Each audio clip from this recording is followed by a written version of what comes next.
ছোট যাই তোর মায়ে বাবুজি কদর हो जाए विदाई तोहर जाए बा कबर हो छोट जाए तोहर माए बाबूजी कदर हो रखे हाथ याद भैया रखे हाथ याद भैया ओ कठिन दिन के मत भूलिहा भैया रब्बुल आलमीन के बानी मेहमानी हुआ बस दो यतीम के मत भूलिहा भैया रब्बुल आलमीन के माई बाबूजी के प्यार दूल्हा सबे छोट जाए छोड़ के सबसे नाता हो जाए विदाई माई बाबूजी के प्यार दूल्हा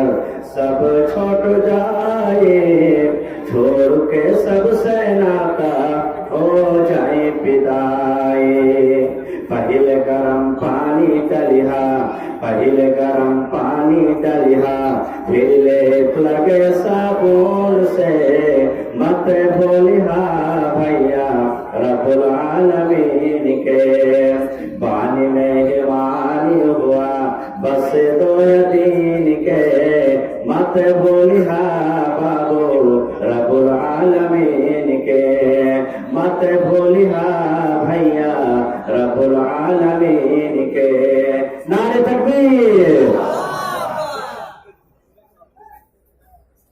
आज के जलसा যোগ্যতমায় শ্রদ্ধেয় সভাপতি সাহেব উপস্থিত ওলামায়ে কেরাম জ্ঞানপিপাসু ছাত্রবৃন্দ সামনে বসে থাকা ইসলাম দরদি দিন দরদি ভাই ও বাবাজিরা পর্দানশীল মায়েরা এবং খালারা সমস্ত তারিফ ও গুণগান সেই মহান আল্লাহ তাবারক ওয়া তাআলার জন্য যে মহান আল্লাহ তাবারক ওয়া তাআলা আজকে আমাদেরকে এই পিন্ডালের নিচে একত্রিত হয়ে বসে কিছু বলার ও শোনার তৌফিক দিয়েছেন তাই আমরা সেই আল্লাহর প্রশংসা করি। সকলে পড়েন আলহামদুলিল্লাহ, জোরে পড়েন আলহামদুলিল্লাহ। তারপর আমাদের শেষ নবী হযরত মুহাম্মদ রাসূলুল্লাহ পড়েন সাল্লাল্লাহু আলাইহি ওয়াসাল্লামের পর ওয়াবরুন দারুদ শরীফ শান্তির ধারা বর্ষিত হোক, আমিন। আল্লাহুম্মা সাল্লি আলাইহি আল্লাহুম্মা বারিক আলাইহি। বন্ধুগণ, আজকে আমি আপনাদের সামনে কোরআন মাজিদের একটি আয়াত তেলাওয়াত করেছি এবং আল্লাহর নবী মুহাম্মদ সাল্লাল্লাহু আলাইহি সাল্লামের একটি হাদিস টুকরাতে পাঠ করেছি। সে আয়াত এবং হাদিসটাকে সামনে রেখে আমি আমার বক্তব্য ইতি করব। ওমা তাওফীকি ইল্লা বিল্লাহ। তাই আল্লাহর কাছে দোয়া করি রব্বুল আলামিন আমি যা বলবো যেন সেই হাদিস এবং কোরআন থেকে বলতে পারি এবং তার প্রতি ছোট বড় সকলে যেন আমরা আমল করতে পারি, তার যেন আল্লাহ আমাদেরকে তৌফিক দেন। বলেন আল্লাহুম্মা আমিন।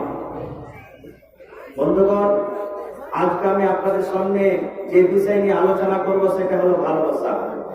সেটা কি? একটু জোরে বলেন। ভালোবাসা। ভালোবাসার কয়েক প্রকার আছে। যেমন একটা লোক স্ত্রীকে ভালোবাসে, স্ত্রী নিজের স্বামীকে ভালোবাসে, মা ছেলেকে ভালোবাসে, ছেলে মাকে ভালোবাসে, ভাই ভাইকে ভালোবাসে, একটা প্রতিবেশী প্রতিবেশীকে ভালোবাসে, এক মুসলমানকে ভালোবাসে, একটা ছেলে একটা মেয়েকে ভালোবাসে, এক বন্ধু এক বন্ধুকে ভালোবাসে। কিন্তু আজকে ওই ভালোবাসার মধ্যে দিয়ে এমন একটা লোকের ভালোবাসার কথা বলবো যাকে ভালোবাসতে গেলে আল্লাহর জান্নাত পাওয়া যাবে। সেটা কে বলতে পারবেন? যে সেটা হলেন আমাদের আখিরি নবী মুহাম্মদ সাল্লাল্লাহু আলাইহি ওয়াসাল্লাম। তাকে যদি ভালোবাসেন ইনশাআল্লাহ জান্নাত চলে যাবে। এই মুহাম্মদ সাল্লাল্লাহু আলাইহি ওয়াসাল্লামের ভালোবাসার কথাটা বলবো। আল্লাহ তাবারক ওয়া তাআলা কোরআন মাজিদের মধ্যে বলছেন, কুল এ নবী আপনি আপনার উম্মতরাকে বলে দেন, ইন কুনতুম তুহিব্বুনাল্লাহ। কি বলে দেন?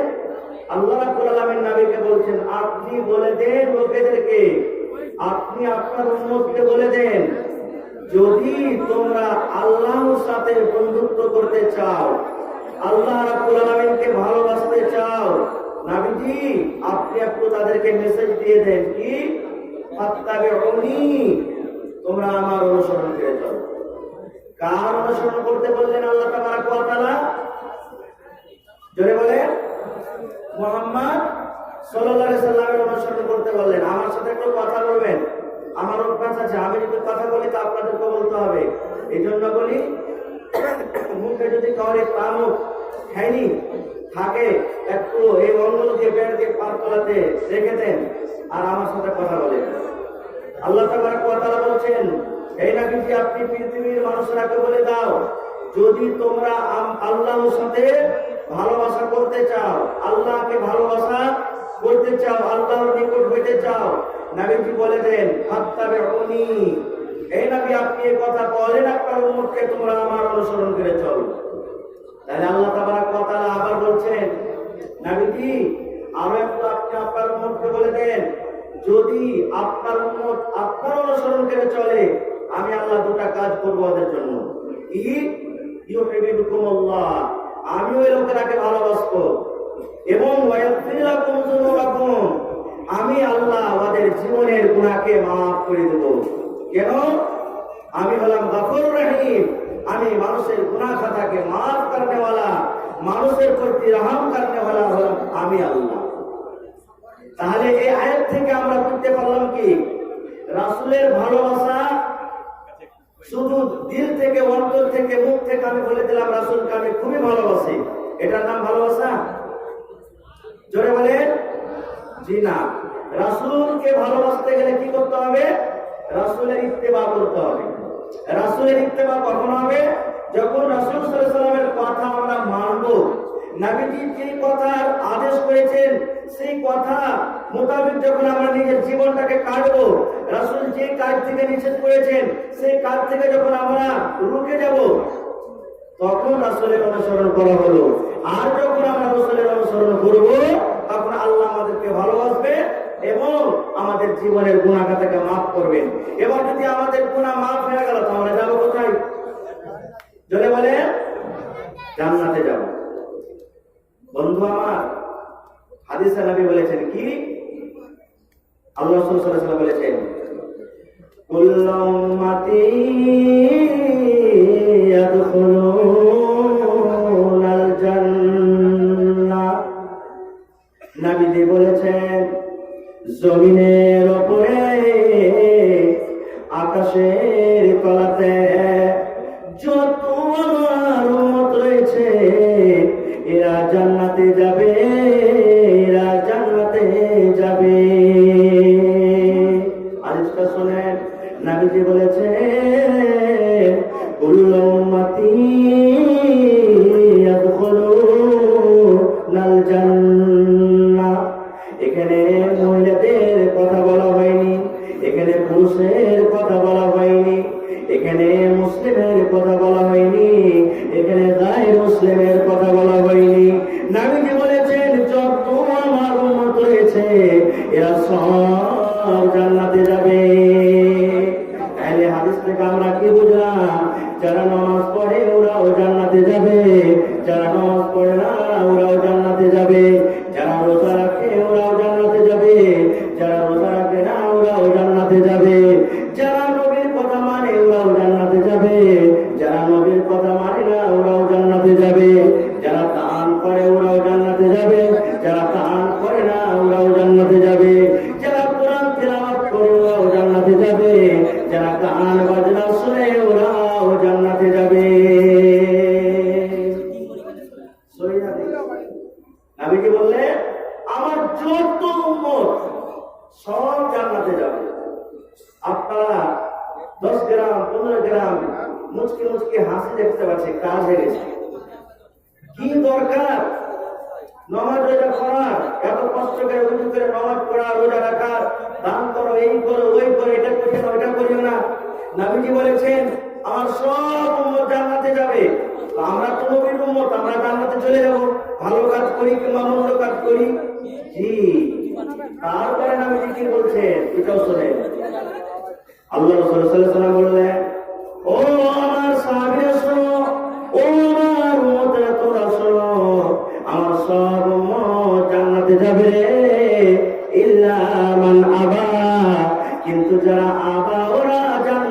যাবে না, জান্নাতে যাবে না।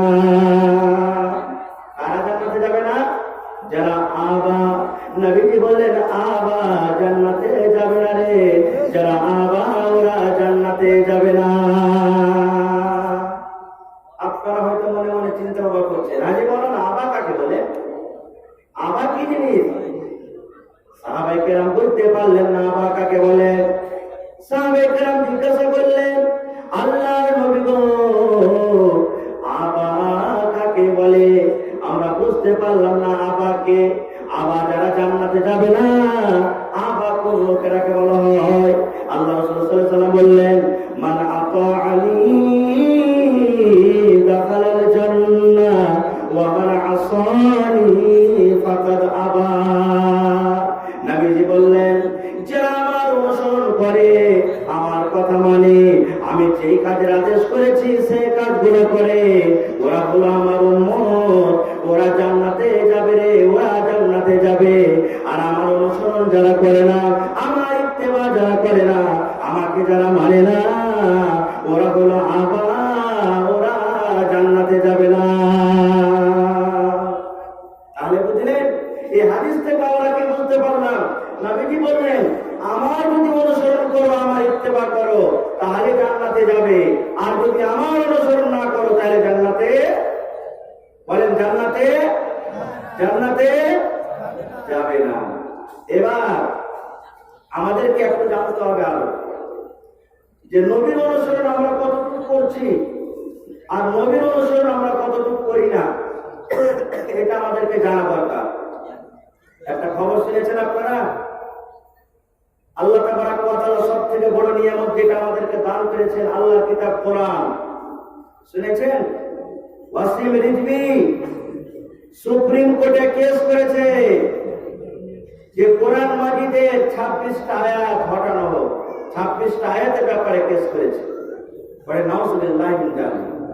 এখন বর্তমান কথা বলছি, 26টা আয়াত, কোরআন মাজিদের 26টা আয়াত লিখে লিখে সুপ্রিম কোর্টে কেস করেছে ওয়াসিম রিজভী, যে কোরআন মাজিদে 26টা আয়াত এটা আল্লাহর পক্ষ থেকে নাযিল হয়নি।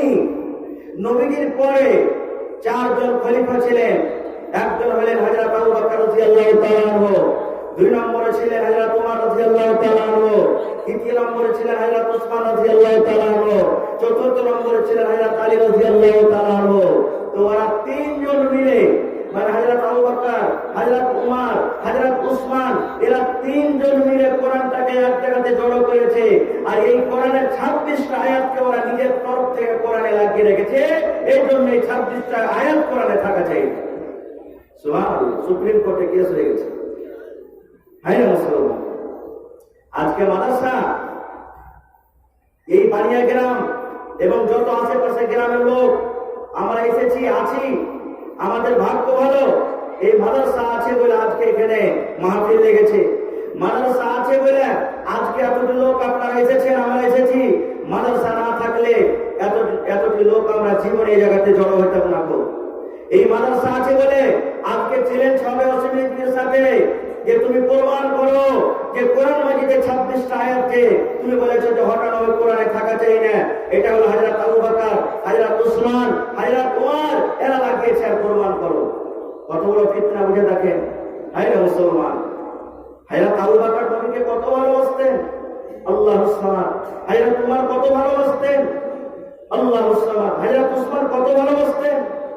যে নবী কি এত জান জীবনকে তারা ভালোবাসতেন, আপনারা বলেন তো নবীর মৃত্যুর পর ওরা কি জীবনে কোনোদিন করেন একটা নুকতা আয়াতের কথা যে তোমার বাড়িতে পারবে?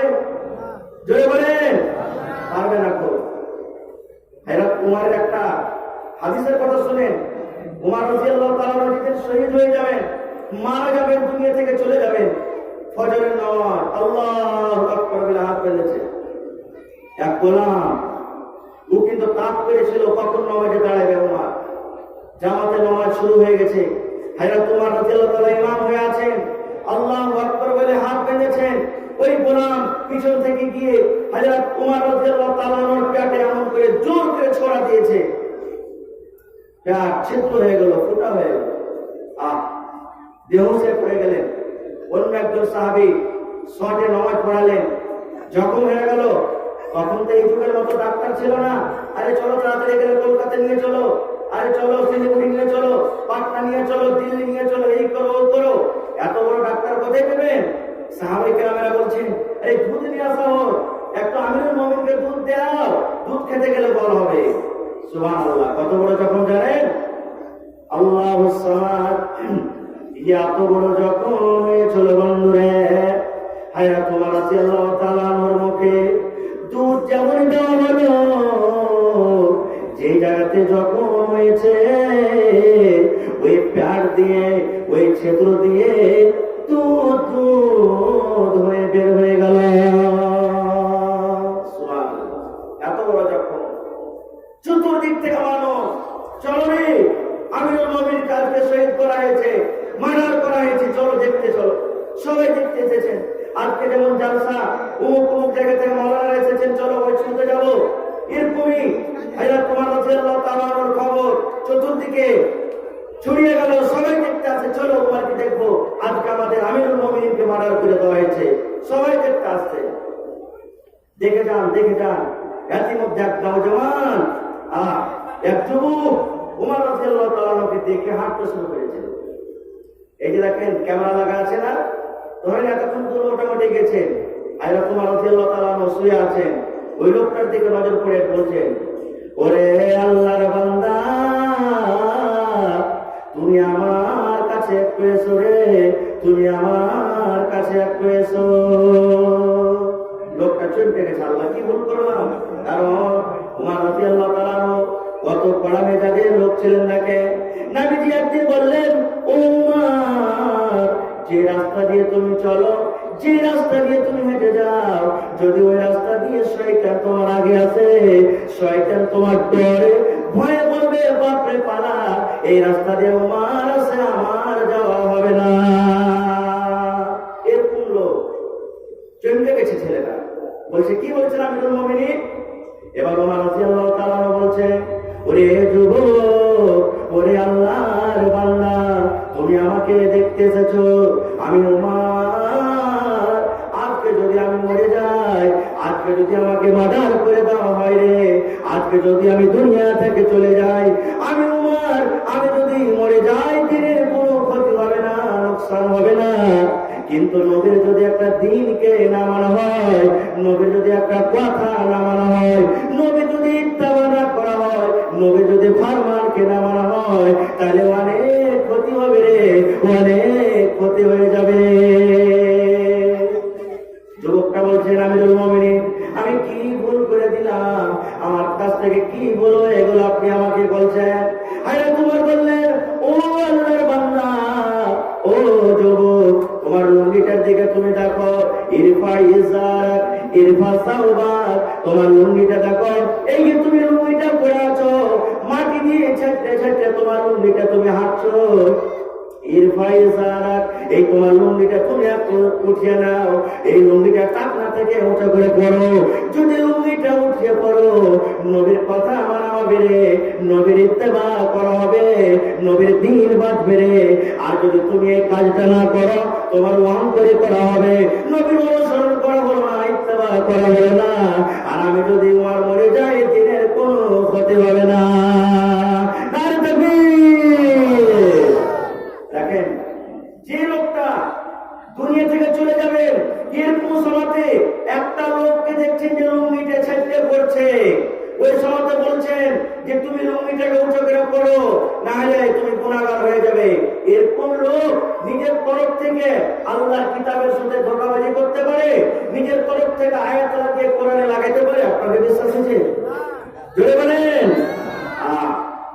আজকে দেখেন বেশিরভাগই যুবক জিন্স জিন্স করছে না, ফুল প্যান্ট করছে না, জুতা থেকে 4 আঙ্গুল তলাতে আছে কিনা, জুতা থেকে মানে জুতাটা উপরে আর ফুল প্যান্ট নিচে। সুবহানাল্লাহ। আপনারা বলবেন, হাজি মাওলানা, যে জায়গা একটা হাদিস আছে, নবীজি বলেছেন পাটনা থেকে নিচে যতদূর লুঙ্গি পায়জামা যাবে, ওই জায়গাটা জাহান্নামে যাবে। কোথায় যাবে? জাহান্নামের আগুনে জ্বলবে। আপনারা বলবেন, হাজি মাওলানা, গোটা শরীরটা যদি জাহান্নামে না গেল, একটুখানি গেল থেকে গেল, কি হলো, কতটা কষ্ট হবে। আর একটা হাদিস শুনেন সহিহাদিস, নবীজি যখন পেটে ছিলেন বাবা দুনিয়া থেকে চলে গেছিলেন। নবীজি বাবাকে জি এতিম হয়ে দুনিয়াতে এসেছেন। 6 বছর বয়সে মা দুনিয়া থেকে চলে গেলেন। সবকিছু লালন পালন করলেন কে? চাচা আবু তালিব। তেল দেওয়া, কাজল দেওয়া, সাবুন দেওয়া, জামা দেওয়া, লুঙ্গি দেওয়া, সব কিছু করলেন কে? চাচা আবু তালিব। ওই চাচা কত কষ্ট করেছেন ভাতিজার জন্য। আল্লাহর সালাত বলতে যাবো না ওদিকে। 3 বছর পর্যন্ত মক্কার বেঈমান শয়তানের জন্য সে আবু তালিবে বন্দর হয়ে রেখেছেন, যাকে আজকে এই বর্তমান যুগে আমরা ডিটেনশন ক্যাম্প বলি, যাকে আমরা লকডাউন বলি। তখন লকডাউন ছিল, মনে করি আমরা যেটার মতো মুসলমানের সমাজে সব দিন লকডাউন থেকেছে, সব সমাজে ডিটেনশন ক্যাম্প থেকেছে, শুধু এখন নয়। তো ওই চাচা মারা যাবেন, দুনিয়া থেকে চলে যাবেন, শেষ সময় মুসলমান হয়নি। নবীজি চাচার কাছে এলেন, আশা করে বলছে, চাচা যান, আপনি এখন দুনিয়া থেকে চলে যাবেন, আপনি মরে যাবেন, শেষ টাইম চাচা গো, একবার আপনি কালেমা পড়লেন, চাচা গো একবার আপনি কালেমা পড়লেন, কালেমা পড়ে মুসলমান হয়ে যান। চাচা কালেমাটা পড়লেন।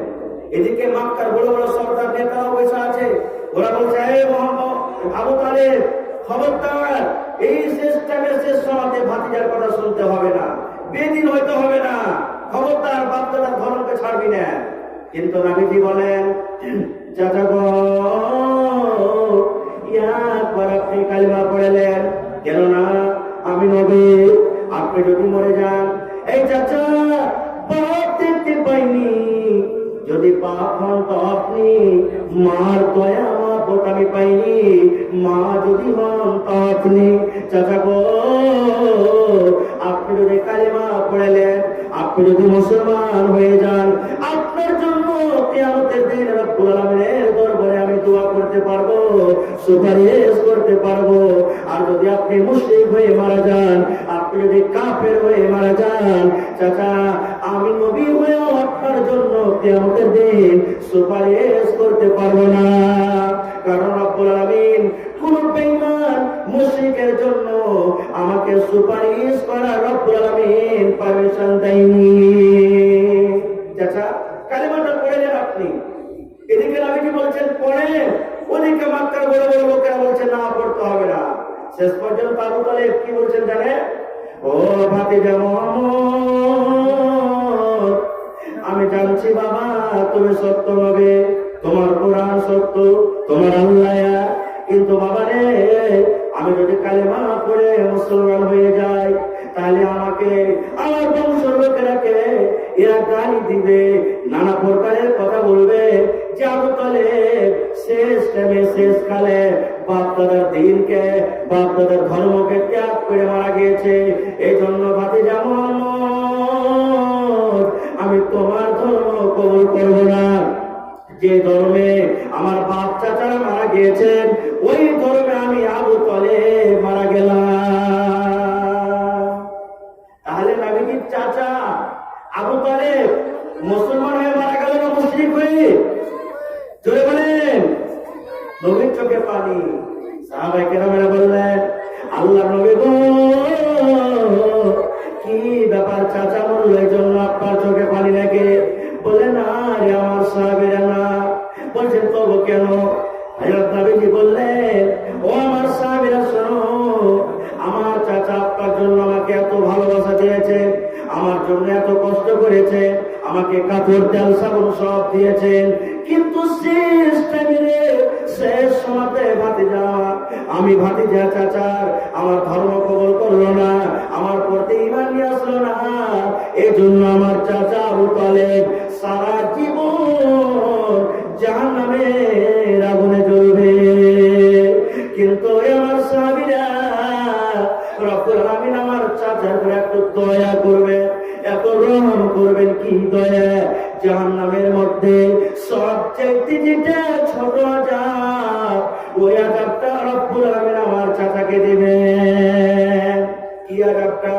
নবীজি বললেন, যখন আমার চাচাকে রব্বুল আলামিন জাহান্নামের আগুনে দিয়ে দিবেন, আজকে যে আমরা পায়ে জুতা পরে থাকি মুসলমান, নবীজি বললেন এই জুতার মতো আমার চাচার দুখানা পায়ে আগুনের জুতা রব্বুল আলামিন পরিয়ে দিবেন। ওই আগুনের তাপ উঠতে উঠতে উঠতে উঠতে মাথা পর্যন্ত আসবে। মায়েরা খালা যখন বাড়িতে ভাত রান্না করে, ভাত যখন ফুটে যায়, ওই ভাতের পানিটা ভাতটা গড় গড় গড় গড় গড় গড় গড় গড় গড় করে ফুটে।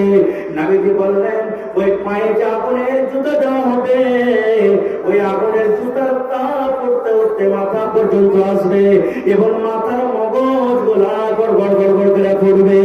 নবীজি বললেন জাহান্নামের মধ্যে এটা সব চাইতে ছোট্ট আযাব, ইয়ার চাইতে ছোট আযাব আর জাহান্নামে নাই। সুবহানাল্লাহ। মানবরে তুই দেবর গোমান করিস না, মানবরে তুই দেবর গোমান করিস না, সুন্দর করে ঘর বানায় রইতে পাবি না। আরে বুঝতে পারলে এই টাকটা থেকে নিচে লুঙ্গি পড়তে গেলে কত বড় শাস্তি কাটবে। জাহান্নামের মধ্যে সবচেয়ে ছোট আযাব যদি এটা হয়, তাহলে বড় বড় আযাব জাহান্নামে কেমন হবে সেটা বুঝে রাখবেন। আর একটু আগে চলে আল্লাহু সামাদ। আমরা মুসলমান, নবীর কথা আমরা কতটুকু মানছি, নবীর কথা আমরা কতটুকু মানি না, নবীর সাথে কতটুকু মহব্বত ভালোবাসা করছি, কতটুকু করি না। আর একটু আগে চলে আল্লাহ রাসূল সাল্লাল্লাহু আলাইহি ওয়াসাল্লাম বলেছেন, ইন্নাল্লাহা হারামা আলাইকুমুল খামরা ওয়াল মাইসিরা ওয়াল কুবাতা ওয়া ক্বালা কুল্লু মুসকিরিন হারাম।